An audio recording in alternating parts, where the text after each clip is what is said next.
Sang ayah tidak kuasa menahan tangis, bahkan dia langsung menjerit histeris di saat menyaksikan keadaan putri kesayangannya seperti itu. Dengan berurai air mata, dia lantas menggendong bocah malam itu. Halo sahabat YouTuber, apa kabar? Semoga semua baik-baik saja ya. Terima kasih sudah klik video ini.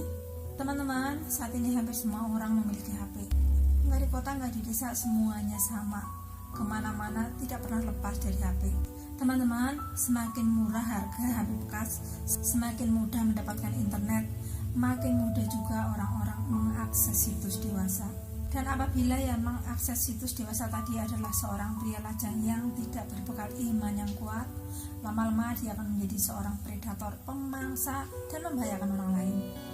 Teman-teman, tiap hari kita disuguhi berita-berita tentang kejahatan yang menimpa anak-anak di bawah umur, di mana korbannya ada yang laki-laki dan banyak juga yang perempuan.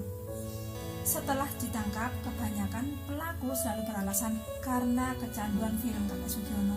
Kejadian baru-baru ini yang terjadi di Kepulauan Aru, Maluku benar-benar bikin saya nangis teman-teman, saking kasihannya.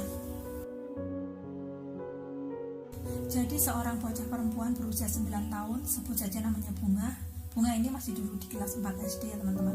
Bunga tinggal bersama dengan kedua orang tuanya di Dobo, Kabupaten Kepulauan Aru, Provinsi Maluku.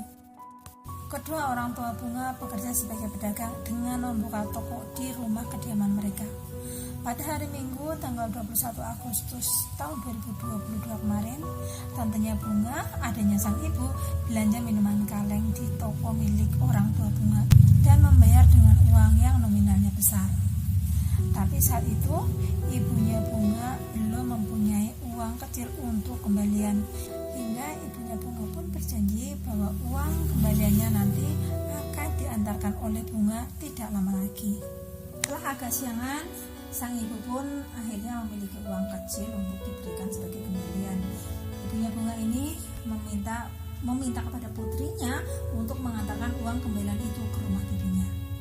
Sambil tersenyum, bocah manis ini pun pamit kepada sang ibu untuk pergi ke rumah sang bibi. Jarak antara rumah Bunga dan rumah sang bibi sebenarnya tidak terlalu jauh teman-teman. Tapi memang untuk sampai di rumah sang bibi, Bunga harus melalui jalan kecil yang sepi dan ditumbuhi semak-semak yang cukup tinggi di kanan dan kiri jalan. Sang ibu sama sekali tidak menyangka bila saat itu adalah terakhir kali dirinya melihat senyum manis putri cantik kesayangannya itu.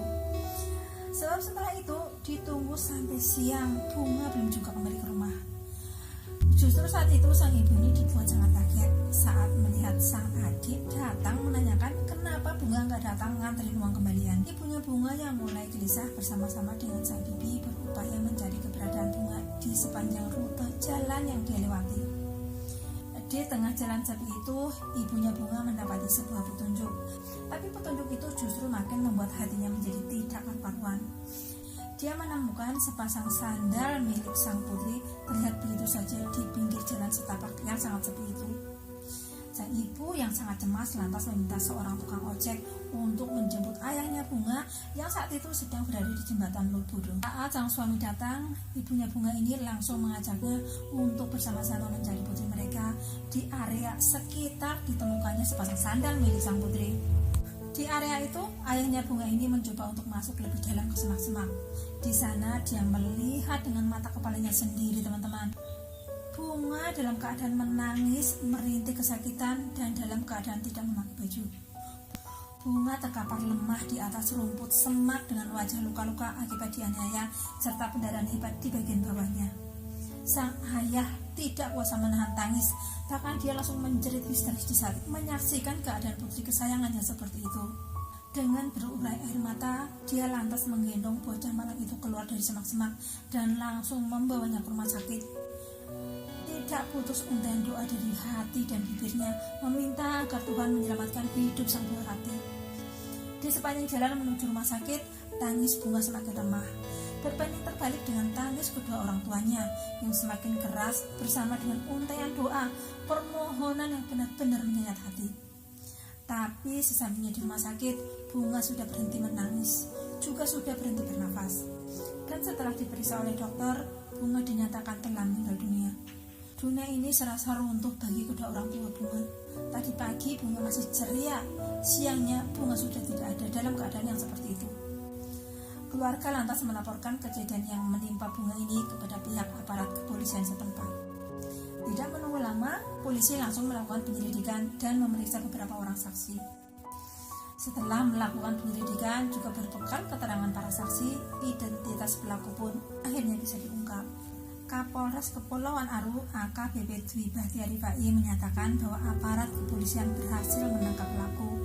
Dia adalah seorang pria yang bernama Oka berusia 24 tahun yang sehari-hari bekerja sebagai seorang nelayan. Diketahui Oka ini adalah tetangga dari orang tua Bunga sebab rumah mereka berdekatan. Pria ini ditangkap di taman kota di Desa Marpali, Wangel, Dubo pada hari Senin pagi jam 6.30. Saat diinterogasi oleh polisi, Oka ini mengaku kalau dirinya ini memang sempat menganiaya Bunga.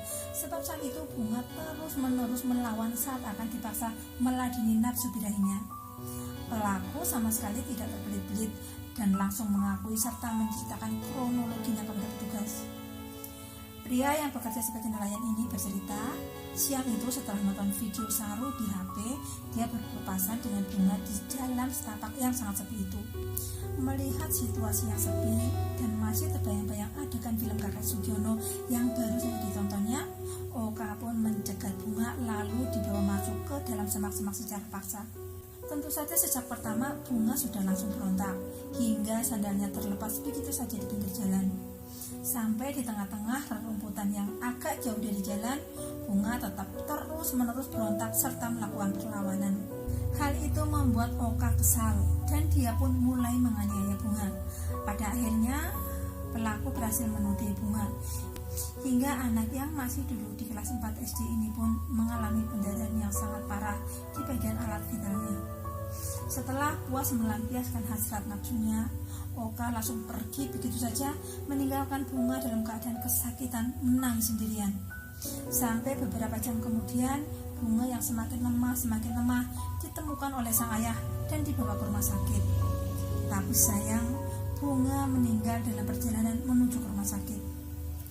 Atas perbuatan Oka yang sangat biadab itu, dia pastinya akan dijerat dengan banyak sekali pasal-pasal dan akan ditambahi dengan pasal perlindungan anak. Oke teman-teman, jadi untuk jaga-jaga nih teman-teman ya, jangan biarkan anak perempuan pergi ke tempat yang melewati jalanan sepi seorang diri. Sebab saat ini hantu-hantu dan setan-setan benar-benar sudah menjelma menjadi manusia. Biasanya berbentuk bapak-bapak dan om-om. Teman-teman, saya tidak pernah lelah-lelahnya teman-teman mengajak, ayo mari kita doakan semoga Bunga tenang di dalam kehidupannya dan kedua orang tua Bunga diberi ketabahan dan kekuatan dalam menghadapi musibah ini. Semoga kisah ini bisa membuat kita lebih berhati-hati. Terima kasih bagi teman-teman yang sudah menyimak sampai habis.